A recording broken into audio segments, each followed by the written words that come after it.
de Sacramento! Hey, bendiciones, bendiciones. Thank you, muchísimas gracias. Now I know that you guys, that I just asked you to sit down, but I'll tell you what, we're going to start with something a little bit unique, a little bit different. Everybody stand up for a second. Stand up for a second. Open up your hands like this, and on the count of 3, clasp your hands together and keep them clasped together. 1, 2, 3, go! Now, a recent university study of over 10,000 people found there are only 2 possibilities. Right thumb is over left, left is over right, or thumbs are side by side. Who's right over left?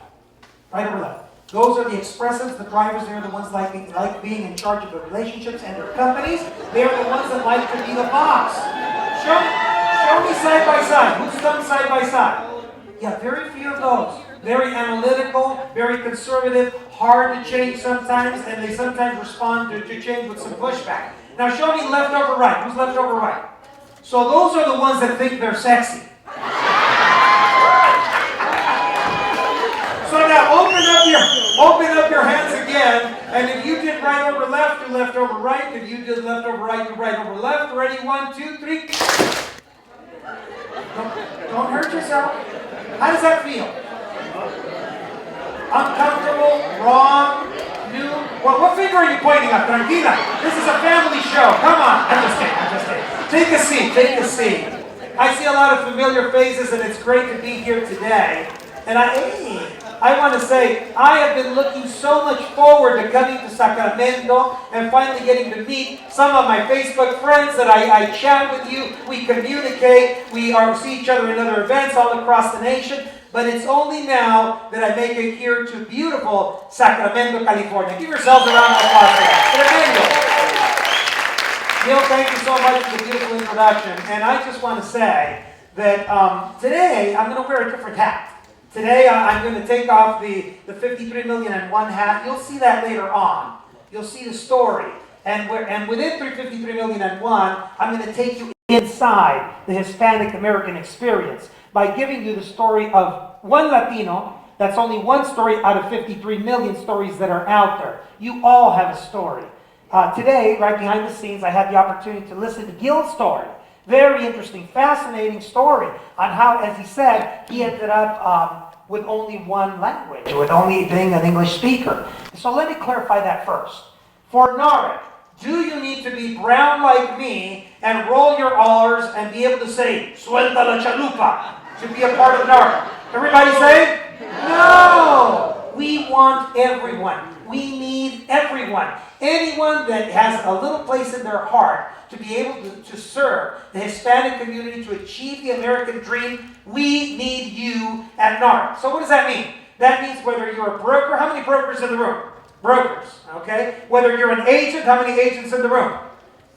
Okay? Whether you're a loan professional, how many loan professionals in the room? For mortgage finance, beautiful. How many closing agents, escrow officers, or title? Okay? How many insurance people in the room? Whether it's you, whether you inspect it, whether you repair it, whether you fumigate it, whether you sell it, whether you fund it, we need you here at NAHREP. So as Gil said, if you're not a member yet, then make that decision and become a member today. Are you with me on that, Sacramento? Come on, show me some love for that. But now, once I get into 53 million and one, I'm not going to talk to you about listing and selling and all this kind of stuff. But Gil said, well, you know what, Jerry, this is also a business rally. This is also a networking opportunity. This is also where people want to know how to advance their business. And the one thing that you'll hear is that when I got into real estate, I knew nothing about what I was doing. I mean, I was so confused. I remember the very first transaction that I remember getting a call from the selling agent. And by the way, I understand that Northern California and Southern California did things differently regarding termite. But back then, you know what? The seller did the termite all the time, no exception. Southern California. So they call me up, ring, we're getting ready to close of escrow, and the selling agent says, hey, Jerry, where's the termite report and the termite clearance? And I said, what do you mean? You haven't ordered it yet? And she just stayed really quiet, like thinking, this guy doesn't know anything about real estate. And why is that? Because I didn't have a NAHREP chapter. I didn't have a Marshall Carrasco sitting up here and sharing how to get those trade secrets that'll take you from wherever you are. 10 transactions to 20 transactions, 20 transactions to 50 transactions, 50 transactions to 100 transactions. We didn't have that. We needed to figure it out all by ourselves. Because I'm talking about 25 years ago. See, NAHREP is only a 15-year-old organization. We're lucky. We're blessed that two people, Gary and Ernie, put this whole thing together to be able to empower other people that want to become part of our familia. Not because of the color of your skin, not because you can roll the R's, but because you want to see other Hispanic families embrace that opportunity and be able to achieve the American dream. Are you with me on that? Come on, Sacramento. But I'll say this. I went from making minimum wage, and you'll hear that during the story at 53 million and one, to in my second year in real estate making $150,000 in income. For a young kid at 21 years old, that's a lot of money. And when sales prices were only $120,000, $125,000. And then from there, when I sold real estate full-time, and that's the only focus that I did, my best year at $1,100,000 in gross commission, just myself. So yeah, how about that? Yes. So, would it be valuable for you that you learn just a few things that I maybe did during that time that helped me go from 0 to 150 to $1.1 million in a very short period of time? If you're interested, say yes. Yes. Okay, so we'll get to doing some of that. Here's what I want to tell you. Number one, I think that in real estate, you need to get involved. You cannot be a secret agent. So who should know that you're in the real estate business? Everybody. And who is that? People at your church, people at the PTA, the PTO, at your kids' school. Everywhere you go, you must live, sleep, think real estate each and every day. And how do you do that? Give me some ideas. Talk to people. Wear your name badge. Well, you're not always dressed up in a 2-piece, 3-piece suit. How else can you do that? Knocking doors. Wearing a cap that has your name. Going to the gym and saying, ask me about real estate. Putting it all over. I tell a story once, people are kind of blown away by it. I was actually performing, because I was a musician and a performer, and I was performing on a horse when another horse came over and had an incident with my horse. I ended up being thrown against the saddle and opening up a huge gash inside my mouth. So my lip just kind of cut like in 2 pieces. But of course, as a macho Mexicano, what did I do? Jumped off the horse, took 2 gulps of tequila, spit it out, and I finished my song. And then, once I did that, then I was rushed to the hospital. So when I was rushed to the hospital, I remember having my lip like this, and they put me in there, they were going to do the sutures, etc., etc. And the nurse, it was a male nurse, that looks at my t-shirt and says, well, wait a minute. Aren't you the guy on the t-shirt? And I heard go, Oh, yeah, I remember the t-shirt. Well, you know what? My wife and I are going to sell our piece of real estate. And he starts going into my mouth and tying it up like this. Do you think that you can help us? It was at Kaiser Permanente Hospital in Panorama City. Long story short, I ended up taking that listing and double-ending it, and it was a divorce situation. I made friends with him, not with her, but I ended up selling him another house. So I got 3 real estate transactions after being smacked by another horse and opening my lip right in the middle of a performance. Is that good stuff or what? Claro! So business and opportunity are everywhere. But you know what? How many people here want to have a better next year than you had this year? Raise your hand. Okay, so let me tell you a little secret. In order for next year to be better than this year, Waldo, everybody else here, then you need to change something in the ingredient list of what you put this year. You see, in life and in real estate and in business, the only one constant in life is what? Change. The only one constant is change. And I'm going to recommend that you read a little book. As I told Gilbert, I'm going to give them little tangible ideas, little golden nuggets that they can walk away with, that they can implement in su negocio, in su oficina, back in their businesses. So I'm going to give you a little to read. Read this one. Here we go. Who moved my cheese? Y para los que hablan español, ¿quién se ha llevado mi queso? Dr. Spencer Johnson En español, el autor, Dr. Spencer Johnson. Es lo mismo, okay? So go ahead and read that and read it for the first time. Why? Because next year, you need to do changes in your business that are going to take you to the next level. So you don't come here to NAHREP just to see the whole song and dance and the dog and pony show. No, you come here to NAHREP to be able to listen to some powerful panelists that can show you maybe what you're missing and how to take it to the next level and how to make the kind of money that you always dreamed of. During 53 million and one of the things I say is there's no better business than real estate. It doesn't cost you much to get in, and you can make as much as you're willing to work for. And that is absolutely true. Because the very best year as a blue-collar worker, I made $17,500. That's it. $17,500 after 52 weeks of labor. And the second year in real estate, $150,000. Big difference. Why? Because you choose to change. Because you choose to run your own business. How many people here are okay with making some changes for next year? Say aye. Aye. Okay, so if you're willing to make some changes for next year, here are some of the things that I'm going to give you. Write this one down. Number one, get involved. Get involved. Get involved and serve. Waldo and Gil and everybody else, Monty, everyone else that's on the board, Nance and everyone else, they didn't get there by chance. They had to go in there and raise their hand. They had to say, how about me? How about me? Because when you get involved, when you serve, there's a universal law that kicks in.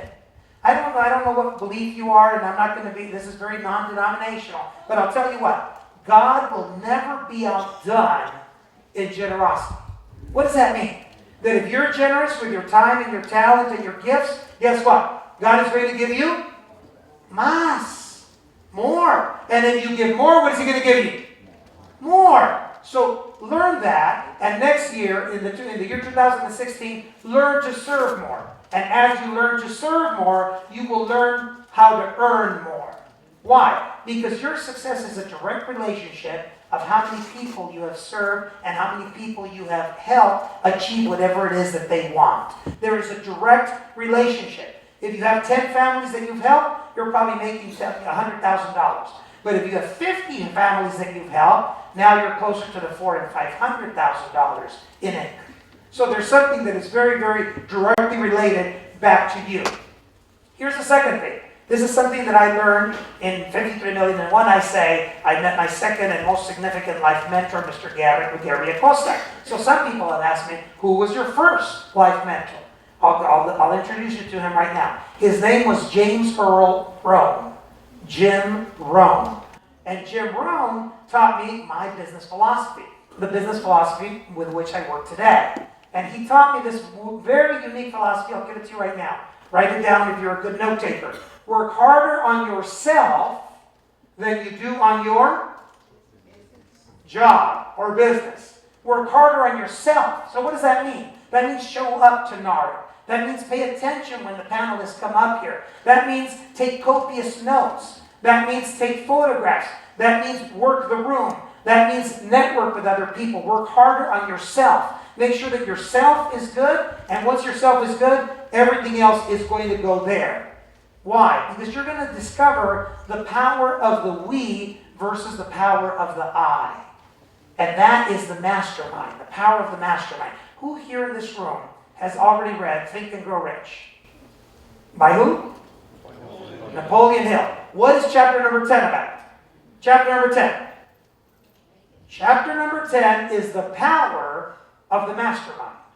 And what it says is that when more than one individuals, of like-minded individuals, get together, the power that comes out of that is huge. It's tremendous. That's what NAHREP is all about. Getting like-minded individuals, putting them side by side, making them connect, and guess what? They're going to come out here and they're going to pour their hearts out. They're going to give you all their trade secrets. But it doesn't make them any less. It makes them any more. And then they continue to grow more. And next year they will probably outdo whatever production they did this year. Why? Because when you give, there's the law of reciprocity where it's all going to come back to you. So, Gilbert said, well, why don't you give them some tangible things that you actually use when you sold real estate 7 days a week, 24 hours a day? So sure, I'll do that. I'll give you some right now. Here's number one. Serve unconditionally. So in my business, whether you want the translation, whether you want the tax analysis, whether you want the notarization, whether you're totally confused as to what kind of mortgage you're in, whether you want to consider buying something, whatever you need, I have an open door policy at my office. I welcome you to do the same. Because if you serve unconditionally, those people will refer you and refer you and refer you more and more people. Well, the most wonderful thing about the Hispanic constituent, the Hispanic consumer, is that it's a multi-transactional consumer. To some families, I've done over 12 transactions in the same family. That's not a client, that's an account. Okay? Or they're multi-generational. So I sold grandma's house, I sold the parents' home, and now I'm selling the kids that are just now coming out of college, etc., their property, their first property. So with clients and with Latino, Hispanic clients, it's all about multi-transactional, and it's also about multi-generational. Make sure that you're there. So you want to serve unconditionally. Number two, you want to expand the tent. Now, how many people here have an assistant? One assistant. Okay? How about 2 assistants? 5 assistants? 5 assistants. Okay. How many people here have 175 assistants? Okay. This is where I am. I have 175 assistants. Well, how's that, Jerry? I have a database that I've cultivated over the last 25 years, and all my people are categorized. They're categorized at A+, A, B, C, and D. A+, I have 175 of those. Those are people that have sent me multiple referrals over the last 25 years. So guys, that's a golden nugget. Take that idea back. And well, let me see a show of hands. How many of you truly have an organized database of clients? Organized database of clients. How many people in your database? Right there, how many? About 475. Okay. You know how many people are in my database? 5,000 people in my database over 25 years. But of the 5,000, only 175 of them are A+. Go back after this whole event, etc., and reevaluate everyone that's in your database. Should they even be there? If they shouldn't be there, get them out. And if they should be there, categorize them. That's why I only have 475. There you go. That's why you only have 475. So, and then within those 475, you need to categorize it. A+, somebody that's done multiple transactions. A's, a step below that. B's would probably do business with you in the future. C's, maybe yes, maybe no. Everything below C is pretty much garbage. It probably doesn't even need to be there at all. So that would be the second thing, to go ahead and do the databases. Here's number 3. Write this down. 120 minutes. What does that mean? That's how long you should prospect per day, at least. Do income-producing activities 120 minutes a day. When you do that, your production will just skyrocket. Well, Jerry, there's 8 hours in a day. Why would I only work 120 minutes? Trust me, most people work less than 120 minutes. Do 120 minutes of prospecting a day, real hard prospecting a day, your production is going to increase. Next, accountability. Have a team partner, have your spouse, have a NAHREP partner, be your accountability partner. Call them, report to them, have them report to you to see where your production is going. Next, stay connected and be visible. For example, we have a 15-foot moving van that says, "Are you moving?" And the whole van is painted like a big cow. We call it La Vaca. So anywhere it goes, it's a walking billboard for us, for our company, for our services. It's everything there that we do. At the end of the day, they say, how do I get to use La Vaca? Very easy. Buy with me, list with me, buy with us, list with us. Very simple. High visibility. And then finally, I'll just tell you this. Do all your research, guys. The economic power of the Latino market is second to none. Right now, we are at a purchasing power of $1.5 trillion. That is the equivalent of more than most economies for most countries, except 15 countries in the entire world. It is the equivalent of the entire purchasing power of the country of Canada. in the Latino market. $1.5 trillion. Give yourself some love for that. Absolutely. Absolutely. So when you think about what's in it for you, when you think about why you're here, when you think about why you're listening to these panelists, go back and think about those kind of numbers. $1.5 trillion in purchasing power. 40% or better of all the first-time home buyers are going to come from the Hispanic space. Do your research. Do your study. If you haven't done it, read the State of Hispanic Homeownership Report. Get caught up on the stats so that you know why you're sitting in those chairs.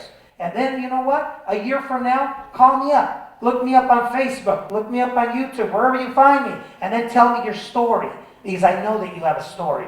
And you're going to say, you know what, Jerry, what you told us in Sacramento, I used 3 of those things, 2 of those things, 1 of those things. And this is how much money it has made me in the year 2016. I'm going to come back with a 53 million and one completely uniquely different presentation to this which I'm sharing with you right now. But I wanted to make sure that if I'm here in Sacramento, California, that I can tell you what I would have loved back in 1990, back in 1989 when I got into the business. And that would be that somebody with 2+ decades of experience would take me under the wing and say, hey, muchacho, do it this way. Do this, do that, and that will equal success for you. Good stuff, Sacramento! All right.